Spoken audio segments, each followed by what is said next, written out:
오늘도 예배에 나오신 여러분들 진심으로 환영합니다. 축복합니다. 지난 시간 우리 이어지는 말씀인데요. 포도나무 가지의 비유. 지난 주간 말씀을 잠깐 정리해 본다면 가지는 줄기에서, 포도나무 줄기에서 붙어 있어야만 열매를 맺을 수 있고, 또 여러분 열매를 맺지 아니하는 가지는 농부가, 아버지가 가지 치기를 한다고 했어요. 가지를 친다는 것은 아파요. 그러나 가지침으로 인해서 풍성한 삶을 누리게 됩니다. 여러분 열매 맺는 가지가 되기를 축복합니다. 주님께서 약속하셨는데 우리가 열매를 많이 맺으면 아버지께서 영광을 받으시고 우리는 예수님의 제자가 된대요. 그냥 교회 다니는 정도가 아니라 예수님의 신실한 제자. 또 오늘 말씀 보게 되면 주님께서 그런 우리를 향해서 친구라 불러주신다고 말씀하셨는데, 그러한 자에게는 주님께서 주는 큰 은혜가 있는데 그 은혜가 무엇인가 우리 한번 오늘 말씀을 통해서 살펴보고자 합니다. 오늘 말씀의 제목이 뭐예요? 다 같이 기쁨이 충만한 삶. 참 세상이 많이 불안해요. 120년 만에 더위, 엄청난 더위가 계속되고 있고, 전 세계의 이상 기온으로 인해서 혼란스러운 시대를 우리가 보내고 있는데, 일본은 침몰하니 안 하니 이런 정도까지. 마태복음 24장 말씀 보게 되면 마지막 때가 되면은 첫째 기근과 지진이 심할 것이라고, 민족이 민족을, 나라가 나라를 대적하여 일어나겠고, 전쟁, 소문, 난리와 난리 소문이 끊어지지 않는다고 하는데, 저는 이 말씀을 이렇게 떠올려 보면은 주님이 지금 당장 오셔도 전혀 이상하지 않은 때를 보내고 있어요. 마지막 때의 징조 가운데 하나를 보게 되면 많은 사람들이 사랑이 식어지고 불법이 성한다고. 굉장히 이 시대의 사람들이 사납고 무서워요. 조금만 건드리면 폭발하고 화산을 안고 사는 것 같아요. 이러한 징조들을 바라보면서 여러분 더 깨어있는 교회와 성도들이 되시기를 주님의 이름으로 축복합니다. 오늘 말씀 보게 되면 예수님께서 이제 곧 십자가를 지셔야 돼요. 내일이면 십자가를 지시는 날이에요.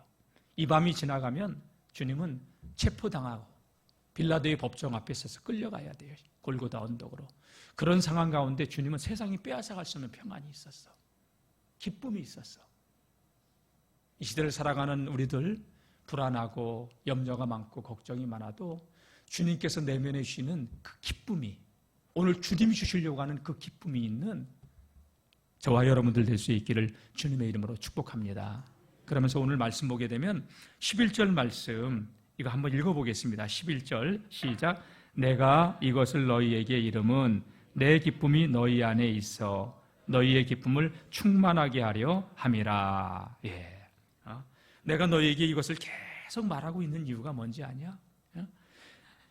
내 기쁨이, 지금 주님은 이제 내일이면 십자가에 죽으시는데 세상이 감당할 수 있는 기쁨이 있는 거예요.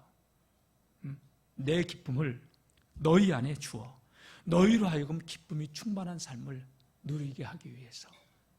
여러분 근심, 걱정, 염려, 건강에 대해서 불안하고 걱정이 되고, 자식들 때문에 한숨이 나오고, 경제적인 문제 때문에 또 노년의 삶을 어떻게 살아가야 되나, 여러 가지 삶의 문제가 있는데 그것 때문에 눌리지 마시고 주님이 속에서 주시는 기쁨이 회복되지는 이 예배가 될 수 있기를 주님의 이름으로 축복합니다.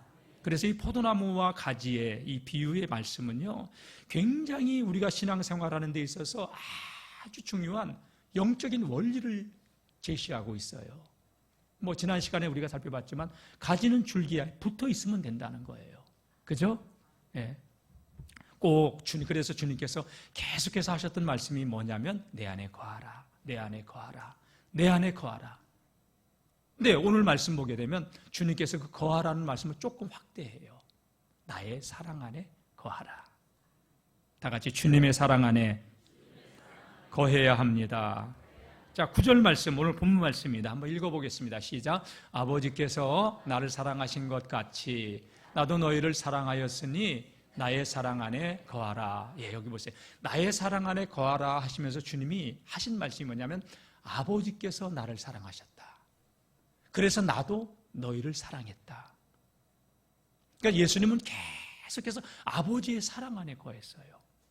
여러분, 신앙은 주님의 사랑 안에 거하는 거예요. 아멘. 근데 주님의 사랑 안에 거하는 건데 주님이 먼저 우리를 사랑하시는 것이죠. 자, 예수님께서는 제자들이 풍성한 열매를 맺고 하나님의 영광을 얻기 위해서 다른 걸 요구하지 않아요. 내 안에 거하라. 너희가 일을 많이 해야 된다. 열심히 죽도록 충성해야 된다. 이걸 요구하는 게 아니라 너희는 먼저 나를 사랑하는 자가 돼야 된다. 나의 사랑 안에 거하라. 내가 아버지의 사랑 안에 거했던 것처럼, 아버지께서 나를 사랑하신 것처럼 나도 아버지의 사랑 안에 거했고, 그리고 나도 너희를 그렇게 사랑했는데 너희도 내 사랑 안에 거하라. 이렇게 말씀하신 거예요. 여러분, 하나님의 일이라고 하는데 우리가 때로는 하나님의 일을 할 때도 때로는요, 감사함을 하지 못하고 억지로 마지 못해서 어쩔 수 없이, 그러면 우리가 봉사를 하면서도 기쁨이 없어요. 투덜거려요. 감사함으로 해야 되는데, 주님의 한량없는 십자가의 은혜가 감사해서 기쁨으로 해야 되는데, 은혜가 떨어지면요, 아이고 이게 맨날 언제까지 이거 내가 닦고 이렇게 해야 돼, 이러면 짜증이 나는 거예요. 여러분, 그렇게 봉사하느니 차라리 어쩌면요 안 하는 게 더 좋을 수도 있어요. 여러분, 하나님의 은혜가 우리의 심령 속에 먼저 차고 넘쳐야 돼요. 주님을 사랑하는 마음이 회복되질 수 있기를 축복합니다. 그래서 주님 사랑 안에 거하면 자원하는 마음으로 우리가 봉사도 하고 주님 앞에 기쁨으로 헌신하게 되는 줄로 믿습니다. 그래서 주님께서도 기쁨으로 이 믿음의 길을 걸어갈 수 있었던 게 뭐냐? 아버지의 사랑을 늘 공급받고 아버지의 사랑 안에 거했기 때문에 그래요. 그리고 그 사랑으로 주님은 제자들을 사랑했고 오늘 저와 여러분들을 사랑하신 줄로 믿습니다. 그래서 주님은 아버지의 관계 속에서 그 관계를 얘기하면서 너희도 내 사랑 안에 거하라. 포도나무 가지와 줄기의 원리, 관계예요, 관계. 내가 주님 안에 온전히 붙어있는 가지인지 아니인지 스스로 한번 진단하고 점검해 볼 필요가 있어요. 제가 신학교를 다닐 때 자취를 했어요. 수원에 있는 오목천교회 옆에 교회에서 방을 얻어줘가지고 자취를 했는데 우리 주인 집에 포도나무가 있었어요. 2그루가. 그런데 어느 날 그 주인 아주머니가 그러는 거예요. 아이고 이거 벌레 들어갔네. 그러니까 가지가요 잎사귀는 있는데 열매가 시들고 있어요. 그러니까 이거 지금 저기 이 껍데기를 벗겨줬어야 되는데 껍질 사이에다가 포도나무 껍질이 이게 벗겨지는 껍질이잖아. 그 사이에다가 알을 난다고 그러더라고요. 그래서 그게 이제 부화가 되면서 나무를 파고 들어간대요. 그럼 그건 잘라내야 돼요. 겉으로는 가지인데 열매 맺지 못하는 가지죠. 어쩌면 혹 우리의 신앙생활이 교회는 다니고 있는데 그렇게 속이 병들어가고 있는 그런 신앙인은 아닌지, 풍성한 열매를 맺지 못하고 열매는 맺혀지는 것 같은데 익지 않고 떨어지는 나뭇가지는 아닌지 우리 스스로 진단해 볼 필요가 있다는 것이지요. 여러분, 봉사도 기쁨으로 감사함으로 할 수 있기를 축복합니다. 그러니까 주님께서 내 사랑 안에 거하라, 친밀한 관계를 누리라는 거예요. 그래서 느헤미야 8장 10절 말씀 보게 되면 다 같이 하나님을 기뻐하는 것이 우리의 힘입니다. 하나님을 기뻐하는 것, 하나님을 사랑하는 것이 우리의 힘이래요. 근데 사랑하는 마음이 없이 하려고 하니까 신앙생활이 율법이 되고 올무가 돼서 여러분 신앙생활이 힘들고 어려운 거예요. 여러분이 기쁨으로 자원하는 마음으로 신앙의 길을 걸어갈 수 있기를 축복합니다. 그래서 주님께서 자신이 피를 흘려 사랑하시는 제자들, 이제 내일이면 십자가를 지어야 되고 제자들을 떠나가야 돼요. 두려움에 떨고 있는 제자들에게 두려워하지 말아라, 염려하지 말아라, 근심하지 말아라. 내가 너희에게 평안을 주는데 내가 주는 평안은 세상이 주는 평안 같지가 않다. 그리고 너희에게 내 기쁨을 주어 너희도 기쁨이 충만하게 할 것이다. 왜 주님께서 이렇게 주님의 그 사랑 안에 거하라고 말씀하신 거냐? 이제 주님이 떠나가면 주님의 사역을 제자들이 계승해야 되는데 그 주님의 사역을 계승할 제자들이 의무감 때문에가 아니라, 여러분 신앙생활은 절대 의무감 때문에 하지 마세요. 사랑하는 마음으로, 기쁨으로 여러분 우리가 이 믿음의 길을 걸어간다면 그게 상급이 될 줄로 믿습니다. 왜? 우리는 주 아버지의 사랑을 받을 수 없는 그런 죄인들이에요. 근데 아버지께서 먼저 우리를 사랑하셨어. 어느 정도 우리를 아버지께서 사랑하셨느냐? 여러분 요한일서 4장 10절 말씀 보게 되면 사랑은 여기 있으니 우리가 하나님을 사랑한 것이 아니요. 다 같이 하나님이 우리를 사랑하사 우리의 죄를 속하기 위하여 화목제물로 그 아들을 보내셨습니다. 우리는 구제불능이었어요. 근데 아버지께서 먼저 독생자 예수 그리스도를 이 땅에 보내신 거예요. 아버지의 사랑이 먼저예요. 또 요한일서 4장 19절에 이렇게 말씀하셨어요. 시작. 우리가 사랑하면 그가 먼저 우리를 사랑하셨습니다. 주님이 먼저 우리를 사랑했기 때문에 여러분 우리의 신앙의 출발은 어떤 의무감이 아니라 율법적인 멍해가 아니라 사랑함으로 주님을 사랑하는 그 힘으로 우리에게 신앙의 길을 걸어가는 출발점이 되어야 되는 줄로 믿습니다. 여러분 풍성한 열매 맺는 비결 다른 거 아니에요. 자 8절 말씀인데 지난 시간에 봤던 말씀 8절 말씀 한번 읽어보겠습니다. 시작. 너희가 열매를 많이 맺으면 내 아버지께서 영광을 받으실 것이요 너희는 내 제자가 되리라. 풍성한 열매를 많이 맺는 거 다른 거 아니에요. 주님 안에 거하는 거예요. 그리고 열매를 많이 맺으면 주님의 제자가 된다고. 그 정도가 아니라 오늘도 살펴보겠지만 뒤에서 살펴보겠지만 우리가 열매를 많이 맺으면요 여러분 기도응답 누리고 싶죠? 아멘을 어떻게 5사람밖에 안 해요. 기도응답 다 누리시길 원하십니까? 그러면 여러분 열매 맺는 삶을 사세요. 열매 맺는 원리 주님 안에 거하세요. 이게 원리예요. 방법이 아니에요. 원리지. 예? 자, 그래서 주님께서 주님의 사랑 안에 거하라고 했는데 그럼 주님의 사랑 안에 거하는 것이 무엇이냐? 주님은 이렇게 하는 것이 사랑 안에 거하는 것이라고 말씀하셨는데 주님의 계명을 지키는 거라고 했어요. 자, 우리 다 같이 15장 9절 말씀을 한번 읽어보겠습니다. 9절 본문 말씀입니다. 시작. 아버지께서 나를 사랑하신 것 같이 나도 너희를 사랑하였으니 나의 사랑 안에 거하라 하면서 12절 말씀 또 보겠습니다. 12절 시작. 내 계명은 곧 내가 너희를 사랑한 것 같이 너희도 서로 사랑하라 하는 이것이니라. 나의 사랑 안에 거하라 하면서 내가 너희를 사랑한 것 같이 너희도 서로 사랑하라. 내 계명은 다른 게 아니다. 나의 사랑 안에 거하라. 내 계명을 지키라는 거예요. 그 계명이 뭐냐? 다 같이 서로 사랑하라는 거예요. 이게 영적인 원리예요. 우리 주님께서 하나님과의 사랑의 교제를 유지할 수 있었던 것처럼 그리고 순복하며 그 십자가의 길을 걸어가셨던 것처럼 우리도 서로 사랑하라고. 여러분 우리가 서로 사랑한다는 거 결코 쉽지 않아요. 이 관계가 좋게 맺어지려면 서로 섬기고 사랑해야 되는데 쉽지 않죠. 부부지간에도 여러분 관계가 깨지면은요 남남이 돼버리는데 요즘 젊은 세대들 같은 경우는 50%가 이혼한다고 그래요.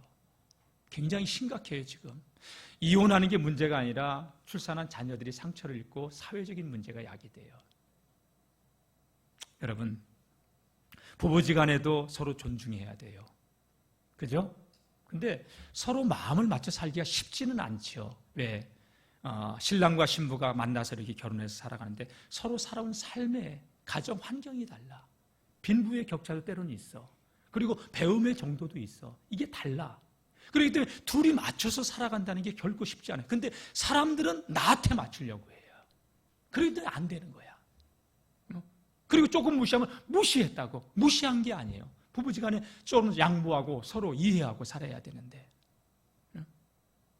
여러분 관계가 깨지면요 그렇게 좋아서 죽고 떨어져서는 못 살겠다고 해서 결혼했지만 관계가 끊어져 보니까 멀어지는 거예요. 마음이 멀어지고 어떤 사람들은 이렇게 TV에 나오는 거 이렇게 방송을 보니까요 3개월 동안 말을 안 하는 부부들도 있어. 뭐 그 알량한 자존심을 그렇게 세워. 존중하고 배려하고 그렇죠? 부부간에도 서로 사랑하면서 관계가 유지되질 때 가정은 행복하고 여러분 직장생활도 마찬가지고 우리 교회생활도 마찬가지고 여러분 서로 존중하며 친밀한 관계를 유지할 수 있기를 주님의 이름으로 축복합니다. 예, 주님의 뜻을 따를 때 우리는 주님과 친밀해질 수 있어요. 주님의 말씀에서 벗어나서 내 고집대로 내 마음대로 살면 주님과의 관계가 소원해져요. 멀어지는 거예요.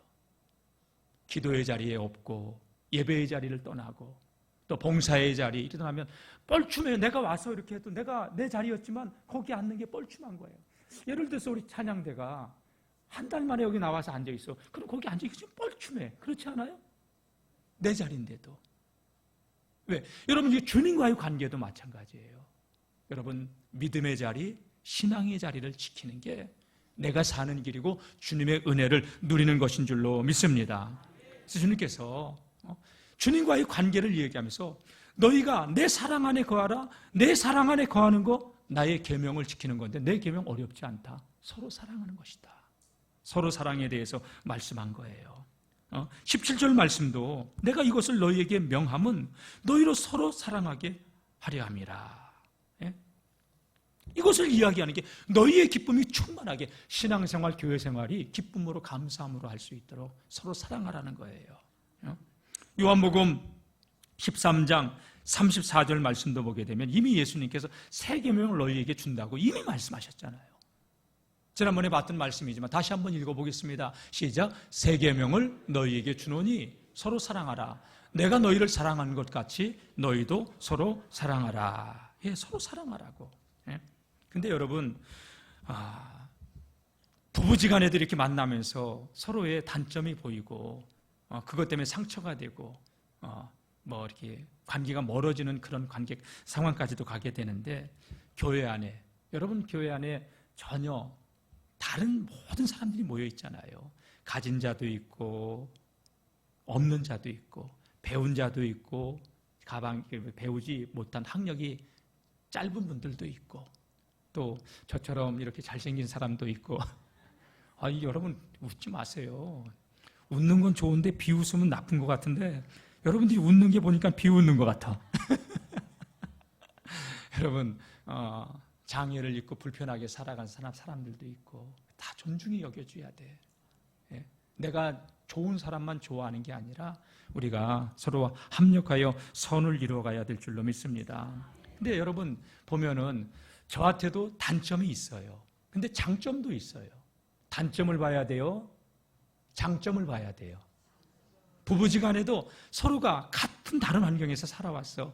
장점을 보고 좋은 걸 봐야 되는데 우리는 장점은 보지 않고 95가지가 95가지가 좋은 점이 있어도 5가지 서운한 것 때문에 우리는 꽁하고 살아가는 사람들이야. 그러니까 여러분 그 삶에 내가 매이면 행복할 수가 없는 것이지요. 예. 정의로운 듯 하지만 너무 잘난 체 한다고 싫고 성격은 온유하지만 고집이 세서 싫고 또 온순하지만 무능력해서 싫고 또 저기를 우리가 어떻게 다 맞춰? 좀 양보하고 이해하고 관용하고 포용하고 살아가야죠. 그렇죠? 다 같이 합력하여 선을 이뤄갑시다.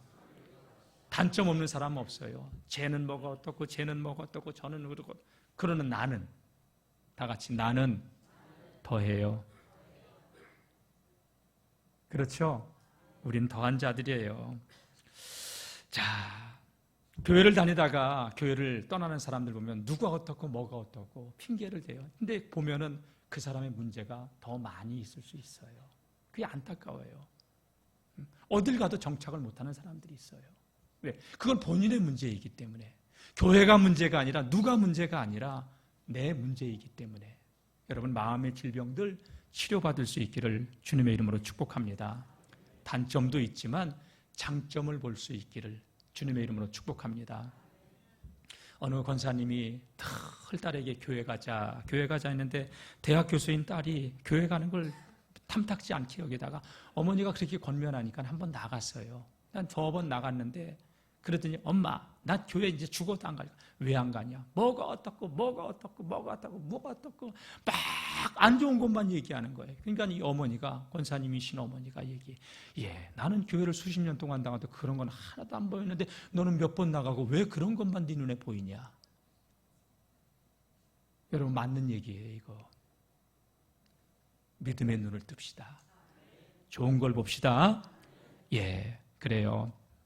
어떤 사람이 교회를 나가다가 교회를 옮기게 됐어요. 그래서 자기 마음에 맞는 교회를 찾아다니는 거예요. 그러니까 내 마음에 드는 교회가 없대요. 옆에 있는 친구가 야, 이 세상에 네 마음에 드는 교회는 없을 거야.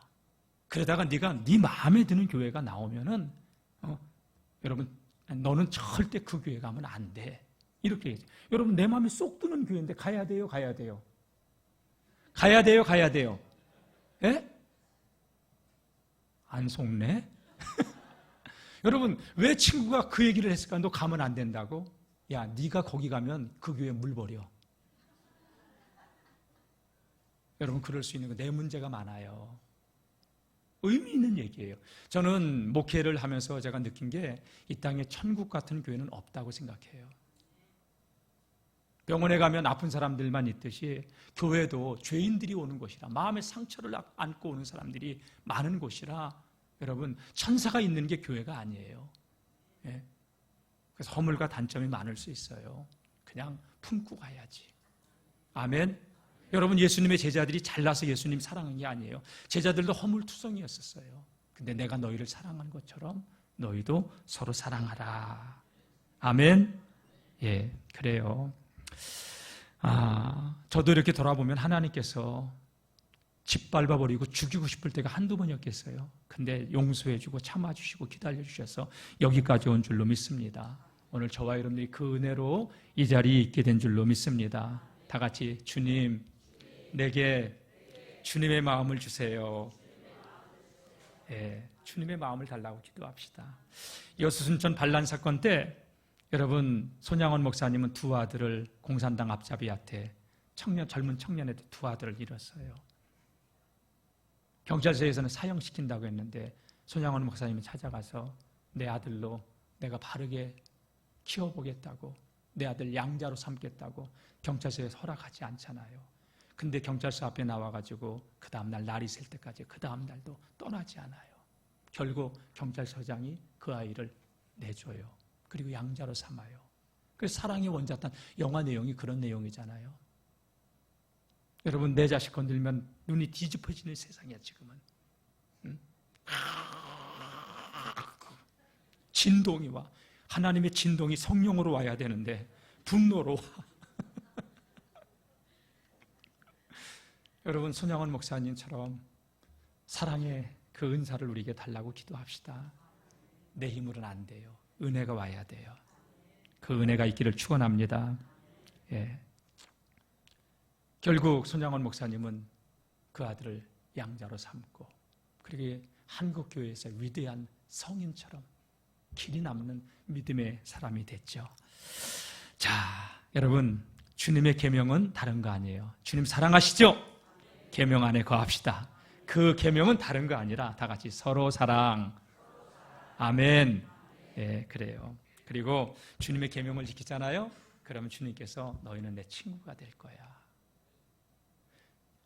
스승과 제자는 종과 스승의 차이예요.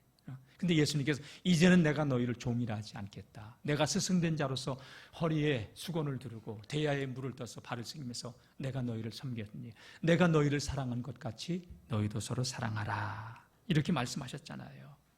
그러면서 예수님께서 이런 말씀을 하신 거 15절 말씀을 한번 보겠습니다. 15절 시작. 이제부터는 너희를 종이라 하지 아니하리니 종은 주인이 아는 것을 알지 못함이라. 너희를 친구라 하였느니 내가 내 아버지께 들은 것을 다 너희로 알게 하였습니다. 종은 주인이 시키는 것만 해요. 종에게는 주인의 중요한 비밀 같은 거 이야기하지 않아요. 그런데 친구는 여러분 부모와 자식 간에도 우리 자라난 청소년들 같은 경우 관계가 부모와 자식 간의 관계가 좋지 않으면 여러분 부모에게 절대 비밀 얘기하지 않아요. 학교에서 무슨 일을 어려움을 당해도 얘기하지 않아요. 근데 친구에게는 얘기해요. 그렇죠? 근데 저는 우리 성도님들의 가정이 부모와 자식 간에도 마음속 깊은 것까지도 다 얘기할 수 있는 그러한 가정들이 될 수 있기를 축복합니다. 저도 이렇게 보면은 아버님하고 내가 청소년기 시절에 우리 아버님도 친밀함이 없었어요. 그래서 그런 얘기들을 못했던 것 같아요. 우리 딸이 없어가지고 더 그랬나 봐. 네, 여러분 어쨌든 친구에게는 깊은 것까지도 이야기하잖아요. 친밀한 관계. 주님께서 우리를 친구 삼으셨대요. 예수보다도 좋은 친구 없고 예수보다도 귀한 분은 없네. 아멘. 주님이 우리를 친구 삼아 주셨어요. 그래서 여러분, 우리 주님께서 나의 계명 안에 거하며 서로 사랑하는 자에게는 내가 친구라 하면서 나의 깊은 것, 하나님의 깊은 것까지도 알게 해주고 깨닫게 해주고 누리게 해준다고 약속하셨어요. 주님과의 친밀함을 누리시기를 축원합니다. 서로 사랑의 그 좋은 예가 하나 있는데요. 친구지간에 그 사자성어로 아주 좋은 우정의 관계를 관포지교라고 그러죠. 중국 제나라 때 관중과 포숙에 관한 이야기예요. 둘이 어린 시절부터 쭉 중마고으로 지나왔기 때문에 자라서 이제 장사를 둘이 같이 하게 됐어요. 그런데 포숙이 관중보다 더 많은 출자를 했어요. 근데 이익은 이 포숙이 관중하고 똑같이 나누는 거예요. 그러니까 관중은 미안해요.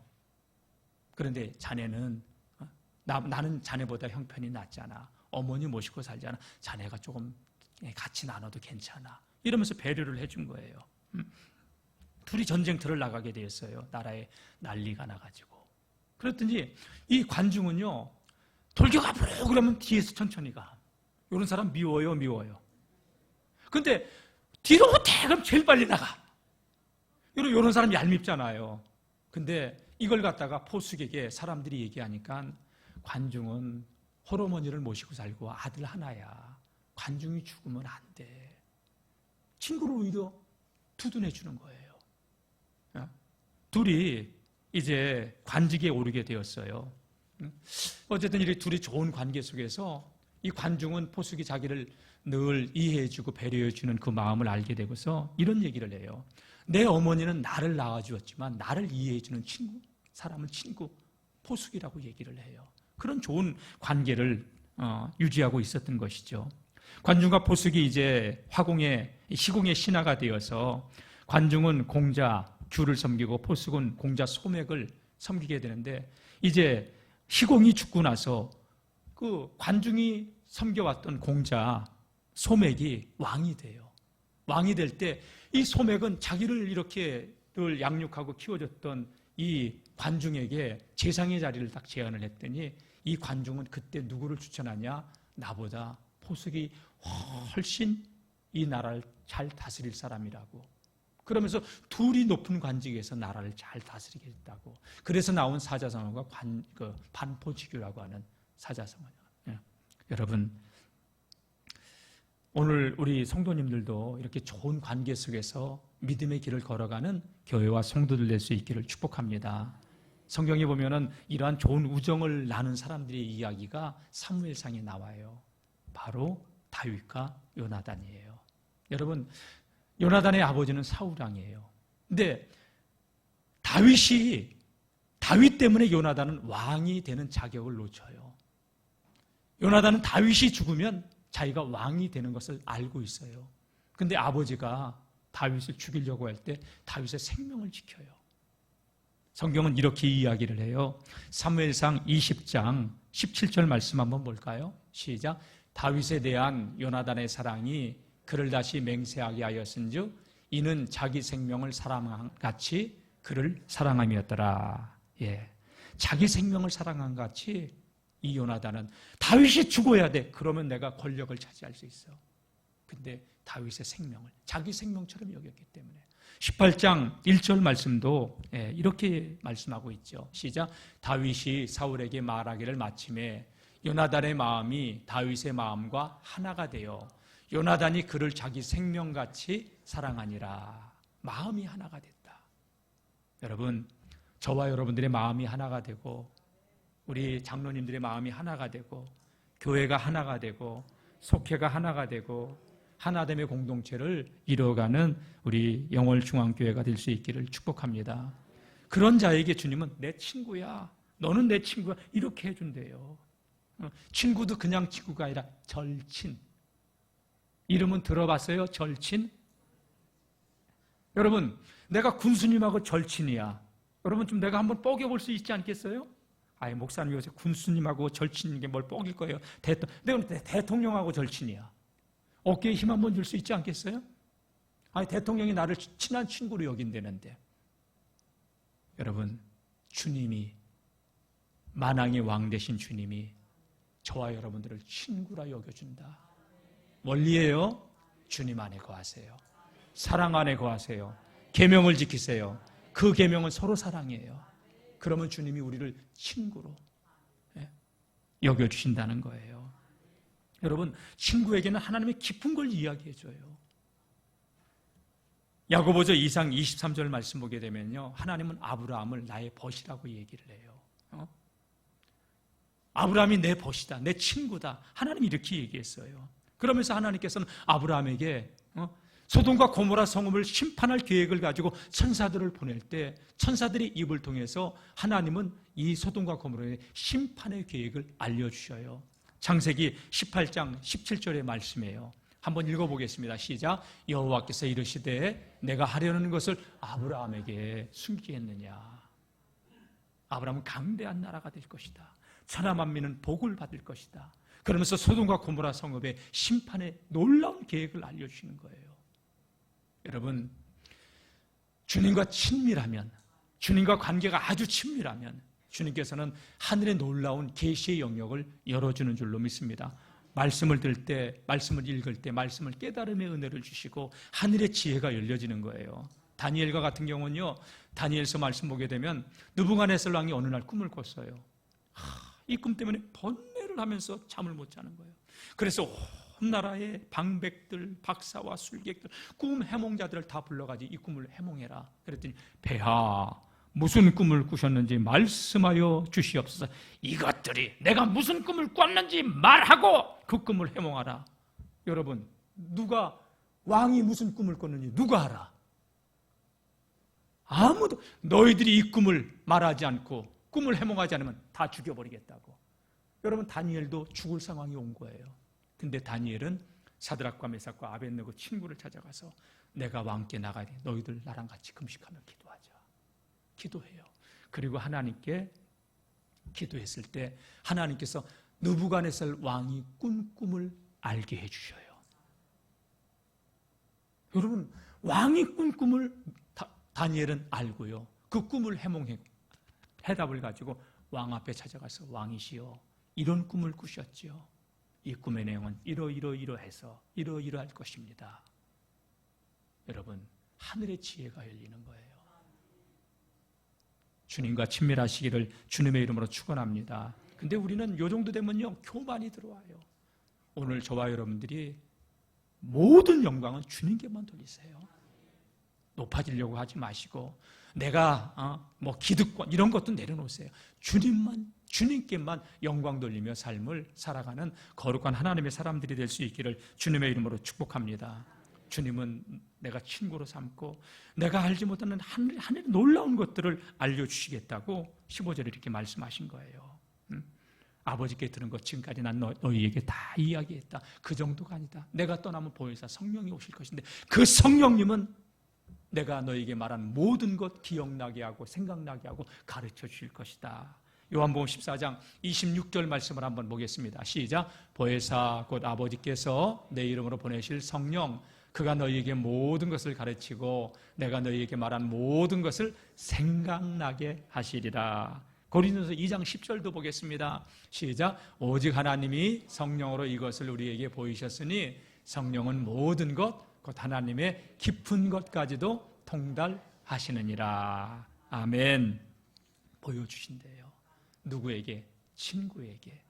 주님과 친밀하시길 축복합니다.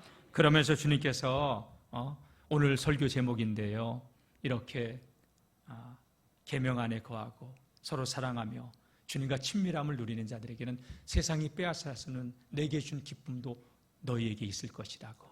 자, 11절 말씀 한번 읽어보겠습니다. 다시 한번 시작. 내가 이것을 너희에게 이름은 내 기쁨이 너희 안에 있어 너희 기쁨을 충만하게 하려 함이라. 예, 주님 안에 이미 누리고 있던 그 기쁨을, 내가 가진 이 기쁨을 너희에게 주겠다는 거예요.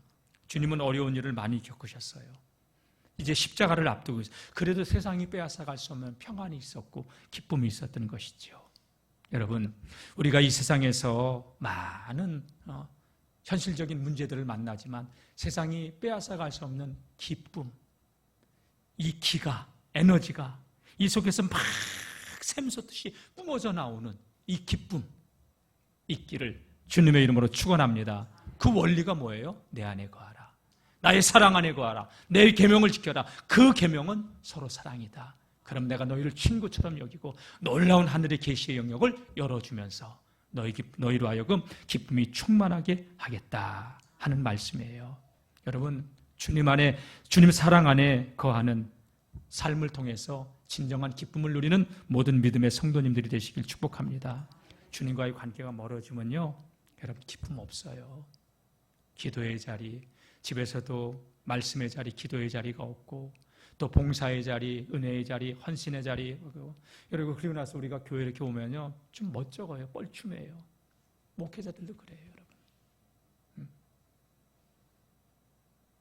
주님과 친밀함을 누리는 것이 여러분 축복인 줄로 믿습니다. 여러분, 저는 우리 성도님들이 주님의 기쁨을 누리는 그러한 믿음으로 승리하는 하나님의 사람들이 될 수 있기를 주님의 이름으로 축복합니다. 그러면서 여러분, 아까 제가 여쭤봤죠? 기도 응답 받고 싶어요? 받고 싶어요?